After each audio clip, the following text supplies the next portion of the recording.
Seguimos con la descripción del formulario 1. En detalle estamos viendo el cuadro del formulario 1. Ya hemos hablado, fíjense, acá de las tres primeras columnas que son el plan. Bueno, ahora, ¿qué viene después del plan? Viene lo grueso del trabajo. Viene, en primer lugar, un trabajo independiente que nos va a servir, todo un proceso independiente que nos va a servir para determinar las cantidades, los valores que tenemos que poner para cada componente. Es un proceso absolutamente independiente. Cuando yo estoy en clases presenciales, cuando estábamos, yo decía muchas veces, les decía a los alumnos, si yo tuviera un amigo en Australia, por ejemplo, o en cualquier parte del mundo, yo le puedo mandar la información de los componentes, la lista de los componentes, el pliego de especificaciones técnicas y los planos y decirle, por favor, por cuánto me lo haces, las cantidades, me determinas las cantidades para un proyecto en el que estoy trabajando. Y él me dice, te cobro $5.000, por decir algo, y me hace las cantidades.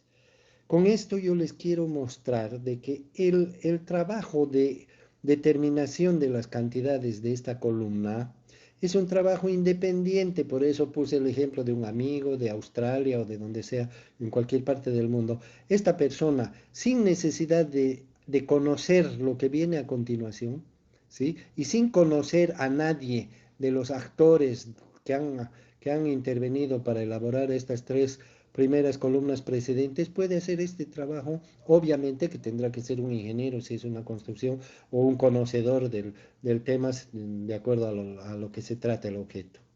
Ok, con eso quiero mostrarles que es un proceso, un trabajo independiente que tiene sus propios requisitos, sus propios detalles y su propia experiencia, conocimiento y buen tino para ejecutar. Este procedimiento de determinar las cantidades suele llamarse cómputo métrico, computar los componentes, medir los componentes. Y métrico porque está un poco asociado al tema de los metros, al sistema métrico, pero las unidades no necesariamente están vinculadas, tendrían que estar relacionadas con el término metro, ¿ok? Entonces, cómputo métrico es la denominación con la que más se conoce. En el exterior, en algunas partes también usan mucho la palabra metraje, que tiene la misma connotación que ya comenté, y un poco hace algunos años se usaba con mucha frecuencia la palabra cubicación, como significar determinar los cubos, los metros cúbicos que tiene un volumen, pero obviamente no todos los componentes se miden en volumen. Entonces, a todo el proceso que se aplica para determinar la cifra final de estas cantidades se llama cómputo métrico. De hoy en adelante de ahora en adelante vamos a hablar del cómputo métrico cada que hagamos referencia a este proceso. ¿Ok? Entonces, en general es un proceso técnico. Hay varias vías, digamos, para determinar las cantidades, pero todas son vías técnicas en donde los actores que están involucrados son normalmente técnicos del área, ¿no? Es un proceso técnico, entonces son los técnicos, en este caso constructores, ingenieros, pueden ser arquitectos, pueden ser inclusive los albañiles, ¿no? Un albañil para que se le pague, si es que se le está pagando por volumen de obra, lo primero que hace es medir la obra, ¿no es cierto? Entonces vamos a hablar de algunos escenarios o de algunas formas de realizar el cómputo métrico. Ya hemos dicho, es un conjunto de actividades que están relacionadas con los cálculos, con las mediciones, obviamente con los instrumentos que sirven para medir. Algunas veces se mide en vivo en las obras, otras veces se mide en los documentos, etcétera. Entonces, las ocasiones en las que se hace un cómputo métrico son diversas, ¿no? Por ejemplo, los técnicos que están asociados o contratados por los bancos para hacer créditos, cuando la garantía es una garantía hipotecaria, la casa, un inmueble o algo, ¿qué hace? El banco manda un técnico para que haga las mediciones y la valoración del inmueble, del terreno, etcétera. Hace la valoración. ¿Cómo hace la valoración? La valoración va y mide y hace una anotación de qué son las paredes, de qué son los techos, de qué es el piso, en qué estado está, cuántos metros cuadrados tiene, ¿verdad? Cubiertos, cuántos metros cuadrados de terreno, cuántos metros cuadrados de sembradíos, etcétera, de acuerdo al tipo de objeto que se está haciendo. Entonces, una que se está evaluando. Entonces, una de las formas, una de las razones para hacer un cómputo métrico, una medición con el objeto de establecer un costo, son los avalúos que se hacen para estos préstamos o garantías hipotecarias, etcétera. Otro caso es cuando el que siempre hemos venido hablando cuando se quiere hacer un proyecto, una construcción. Entonces, primero se elaboran los planos y con los planos se establecen las cantidades de cada actividad, primero se hace la lista, etcétera, ¿no? Estamos en la parte de que después de la lista asignamos una cantidad a cada componente. Otro escenario es cuando se quiere hacer una refacción o una reparación o un arreglo de una vivienda, por ejemplo. Entonces contratamos un pintor, le decimos queremos que nos pinte esto y el pintor lo que hace es medir las paredes, ¿no? Cuánto de paredes, cuánto de techo, cuánto de puertas, etcétera. Mide, hace un cómputo métrico de lo que tiene que trabajar. O sea que mide en vivo y en directo, directamente en el objeto, es medible, igual que en el caso de los avalúos para préstamos, es una medición directamente en lo que existe. En cambio, para un proyecto, para una obra que se va a ejecutar recién, las mediciones son documentales en los planos o se establecen por proyección, por cálculo, por especificación, etcétera. Otro caso son las mediciones que se hacen, por ejemplo, para medir los avances de obra, que se llaman. Cuando una obra se está ejecutando, sabemos que en el contrato de la obra están determinadas las cantidades que se tienen que ejecutar, supongamos 550 metros cuadrados de muro. Entonces, cuando la obra empieza y se han realizado 40 metros cuadrados, alguien va y mide, ¿no es cierto? Largo por altura, qué sé yo, la cantidad de parte física que se ha ejecutado en muros, y si son 40 metros y vale 10 pesos el muro, son 400 bolivianos o $400 que se le tiene que pagar al contratista. ¿De acuerdo a qué? A su avance de obra, a cuánto ha avanzado la ejecución de su trabajo. ¿Y cómo se ejecuta eso? Directamente en la medición en vivo en el lugar del trabajo. Entonces, aquí hay algunos ejemplos, ¿sí? Donde podemos ver casos, la medición mediante documentos. Lo primero que se hace, esta medición, lo primero que se hace es hacerla a través de los planos. Por ejemplo, aquí tenemos un ejemplo de plano arquitectónico donde están las dimensiones de las habitaciones. Entonces, por ejemplo, para esta habitación tenemos un largo de 3,94 por 2,35. Hacemos la multiplicación respectiva y ya sabemos cuánto es el área del piso de esta habitación. Lo mismo podríamos decir del cielo raso, cielo falso de la habitación. Y si queremos saber cuánto mide este muro, entonces multiplicaremos 3,94 por el alto del muro. Y si queremos saber del perímetro completo de la habitación para saber cuánto de revoque o cuánto de pintura hay, sumaremos los perímetros acá, 3,94 por 2 más 2,35 por 2 multiplicado por la altura, tendremos el área completa del perímetro interno de la habitación, lo cual nos sirve para revoques, pinturas, etcétera, pero tendremos que descontarle el área de la puerta, por ejemplo, ya que para lo cual necesitamos la medida de la puerta, su altura y su ancho. Tendremos que descontarle también las ventanas, porque en las ventanas no se va a revocar, etcétera. Fíjense que es toda una mecánica, toda una disciplina, pero técnica, ¿no? Sumar, restar, dividir, razonar qué entra, qué no entra, qué operaciones aplicamos, si multiplicamos, si sumamos, si dividimos, etcétera, ¿verdad? Es todo un proceso técnico que está basado en la información que tenemos en los planos. Si queremos saber, por ejemplo, cuánto de zócalo necesitamos, sabemos que el zócalo es una especie de muro, pero lineal de muy pequeña altura, 10 centímetros, 8 centímetros, etcétera, que normalmente está debajo de los muros y rodea las habitaciones. Entonces, podemos ver que aquí el zócalo no está directamente representado. Pero por deducción podemos saber cuánto mide, aprovechando el largo de los muros que anteriormente hemos obtenido. Entonces, es muy bueno hacer un proceso ordenado, registrar los valores que se van encontrando, porque el valor de 3,95, por ejemplo, 3,94, que es el largo de este muro, también nos servirá para medir el largo del zócalo. Y de repente también nos sirve para medir el largo del sobrecimiento o el largo de algún otro componente. Entonces, si nosotros no registramos adecuadamente este valor de 3,94, lo vamos a tener que repetir y vamos a tener que medir 2, 3, 4 veces, 5, 10 veces, lo cual no tiene mucho sentido. Por lo tanto, El cómputo métrico no solamente es una habilidad sobre cómo obtener las cifras, sino también una habilidad para ordenar la información que se va sacando, aprovecharla en procesos más, en las partes posteriores del proceso. Acá vemos, por ejemplo, un plano estructural, ¿verdad? No se aprecian mucho dimensiones acá, pero sí en estos detalles están las dimensiones, están los detalles de los fierros, están el detalle de los fierros, cada cuánto, cada qué espaciamiento se van a usar. Entonces, ¿qué hace el ingeniero? El ingeniero prácticamente determina, hace una lista de los fierros que se van a usar. Aquí está el nombre de los fierros, está su espaciamiento de los fierros, está su dibujo, su forma, su posición. Entonces, haciendo las multiplicaciones del caso, una longitud dividida entre el espaciamiento más 1 nos dará el número de fierros de estribos que están en esta columna, y así sucesivamente irá determinando la cantidad de acero, la cantidad de hormigón, largo por ancho por altura en la viga, largo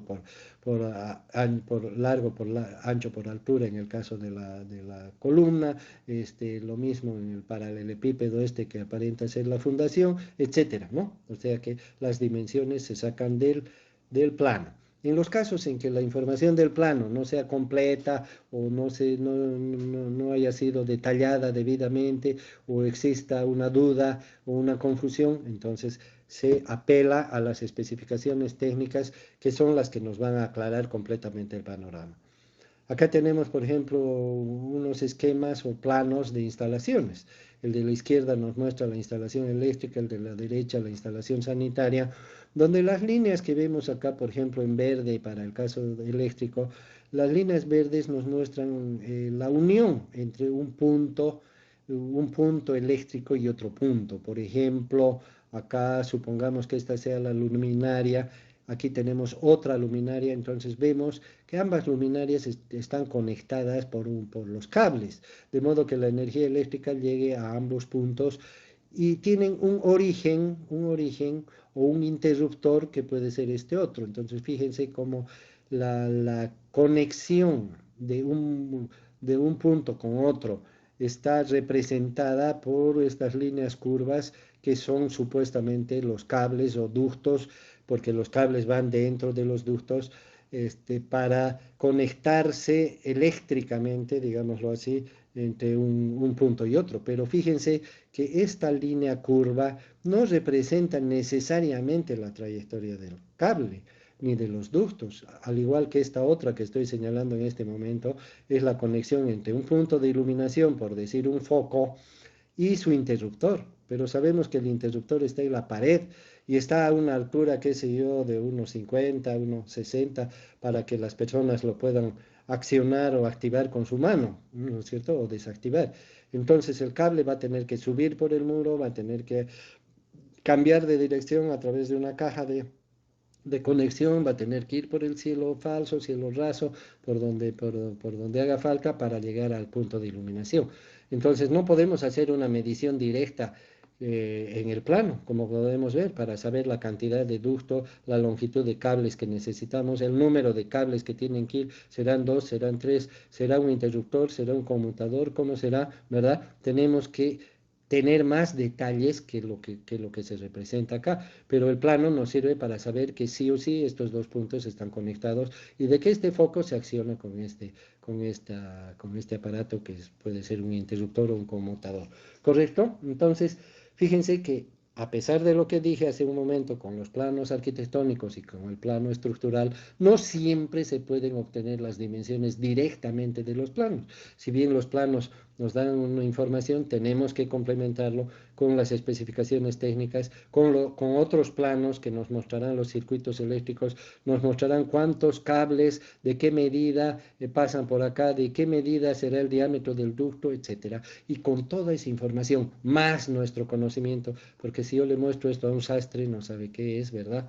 Entonces, obviamente, más el conocimiento y complementariamente la experiencia, podremos determinar con claridad y la cantidad aproximada, no, ni siquiera será exacta, porque supongamos que definamos el trayecto y todo perfectamente, ¿cómo lo representamos? Como el momento que encontremos un electricista, el electricista va a tomar exactamente la misma determinación, la misma decisión que hemos tomado nosotros al hacer el cómputo. O sea que por eso hablamos de que el cómputo tiene que ser lo más exacto posible, ¿no es cierto? Al decir posible quiere decir que no hay una exactitud única y absoluta, excepto cuando es 2 más 2. Y ambas situaciones, cuando es 2 más 2 o cuando no lo es, el ingeniero tiene que ser capaz de demostrarlo de una manera contundente, de modo que otro ingeniero también lo acepte de la misma manera. Lo mismo ocurre aquí con la instalación hidráulica, hidrosanitaria, donde los trayectos, vemos, de las tuberías, etcétera, son líneas rectas entre un punto y otro, ¿no es cierto? No nos muestran que tiene que haber un codo, que tiene que entrar en la pared, que tiene que salir de la pared, que tiene que entrar debajo del piso, que tiene que correr por el piso, que tiene que salir del piso, etcétera. No, no podemos apreciar todo el detalle en este plano. Entonces, imagínense que el cómputo métrico no es necesariamente una tarea fácil. Aquí tenemos el ejemplo de un detalle para que nos demos cuenta hasta dónde llega el cómputo métrico, ¿no es cierto? Un carpintero, para ejecutar esta ventana, que aparentemente es de madera, tiene el plano y tiene exactamente todas las medidas, los espesores de la madera, la forma en que se conecta, la forma en que se unen las diversas partes, etcétera. Entonces, tanto para la compra como para la ejecución tiene que tener el detalle exacto de las cantidades. Y obviamente cuando necesite una madera de 4 pies y medio y compre una de 5, le va a sobrar medio y también tendrá que valorar esos excedentes que le van a vender. Entonces, fíjense que es un conjunto de conocimientos entre los cuales tiene mucho que ver el manejo del material, en este caso, si estamos hablando de materiales, para poder hacer una evaluación correcta o lo más aproximada posible a la realidad. Después de realizar la ventana, recién vamos a saber exactamente cuánta madera utilizamos en ella. Y lo mismo en otras cosas. Y fíjense que estamos hablando solamente de la parte de materiales. Si hablamos ya de otros insumos como la mano de obra, o si hablamos de los equipos, la situación se complica mucho más, ¿no es cierto? Porque por lo menos en los materiales hay fórmulas que podemos aplicar, hay volúmenes, hay medidas, tenemos el flexómetro, tenemos la wincha, tenemos el metro, tenemos rayos láser, podemos medir de muchas formas, como hemos dicho ya, pero en el caso de la mano de obra, ¿cómo medimos la mano de obra, no es cierto? El trabajo realizado, el esfuerzo que realiza, la capacidad para realizar un trabajo de un ser humano. Entonces, no siempre los planos son el único elemento que nos ayuda a hacer las mediciones y los cómputos, sino también las especificaciones técnicas.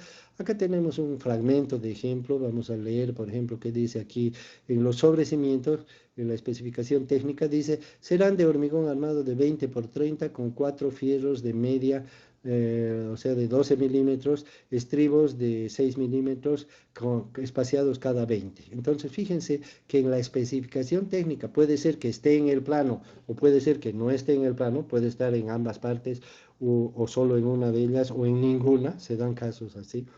Está el detalle. Si no lo encontramos en los planos, aquí está perfectamente definido cómo será, de qué dimensión será el sobrecimiento y qué armadura tendrá. Aquí está claramente definido y con eso podemos aplicar las fórmulas necesarias para establecer la cantidad de acero que necesitará el sobrecimiento, ¿verdad? Que seguramente lo calcularemos por 1 metro de cimiento, 1 metro lineal, y luego lo aplicaremos al total de metros lineales de sobrecimiento, y así siguiendo una especificación técnica, como se puede ver acá. Es una redacción, una cuestión escrita, un relato de todas las partes, donde seguimos generalmente la misma lista que dice 211 excavaciones, 2111 excavaciones, 2112 movimiento de tierra, 212 cimientos, 213 sobrecimientos. Hacen una numeración y un seguimiento similar seguramente al del presupuesto. Otra forma de hacer los cómputos métricos es mediante la medición directa. Por ejemplo, los evaluadores que van a los domicilios a hacer evaluaciones para los créditos de los bancos normalmente utilizan estos aparatitos donde un rayo láser mide las distancias, ¿no es cierto? Al chocar con con un objeto al final, entonces mide la distancia que se está ejecutando, no solamente en dirección lineal, sino también pues, nos puede ayudar a determinar los ángulos, como se ve en los gráficos, ¿sí? Eh, Esa es otra forma de obtener un dato de cómputo por medición directa. Otra forma, en el caso de las excavaciones, de los rellenos, de los volúmenes que son variables, por ejemplo, un avance de obra en un trabajo de excavaciones, este, se puede usar con teodolito, ¿no? Con un teodolito se miden las distancias, las alturas, todo, y luego en un gabinete se definen los volúmenes de lo avanzado, se compara con lo que había, etcétera, y se determina lo avanzado. Acá tenemos una foto muy sencilla de una medición directa con un flexómetro aparentemente de una pequeña columna, ¿sí? Otra manera de hacer los cómputos métricos es haciendo estimaciones, ¿no es cierto? Tal como hablamos en el caso de las instalaciones eléctricas, donde los dibujos del plano son solamente esquemáticos, representativos, no nos muestran la dimensión real.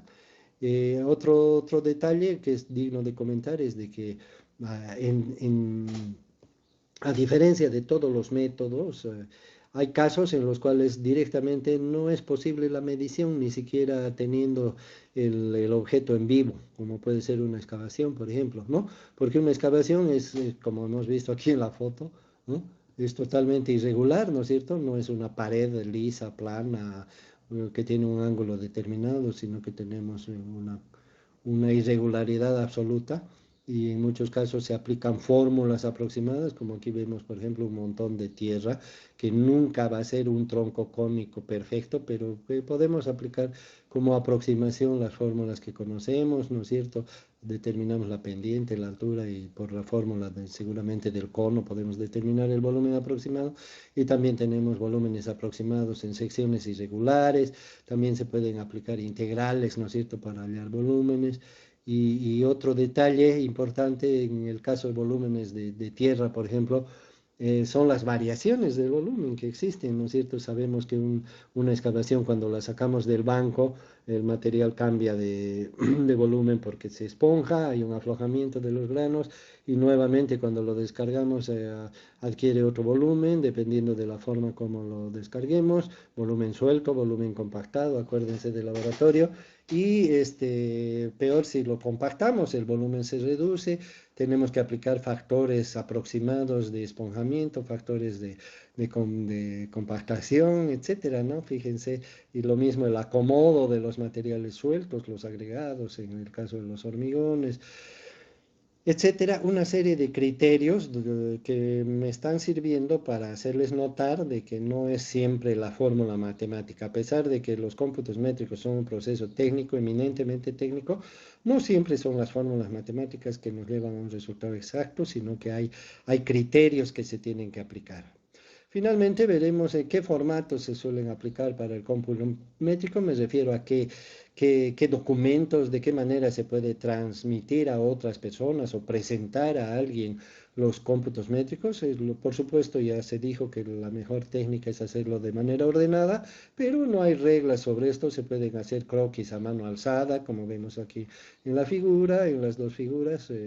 Representativas, hay otras personas que lo hacen de una manera mucho más ordenada. Aquí vemos que inclusive la descripción de los elementos de cálculo están escritos en letra imprenta en una planilla de Excel y las cifras, pero este es un trabajo aparte, ¿no es cierto? Y eso de dibujar en una celda de Excel o de pegar una figura.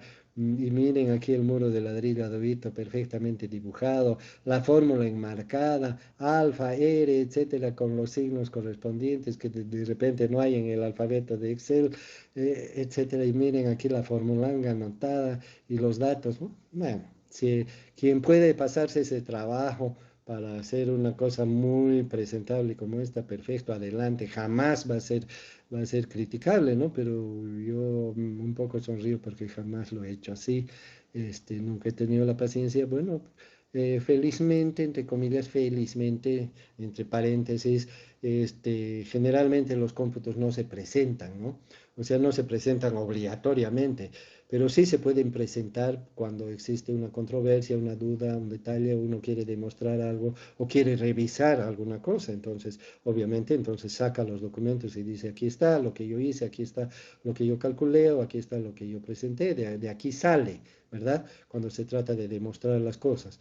Entonces, a pesar de que no se haga así, sino simplemente algo más rápido, es bueno tener las cosas bien ordenadas y bien claras. En algunos casos, fíjense, se hacen tablas o cuadros para poder poner largo, ancho, alto, área, peso, cantidad, ¿no?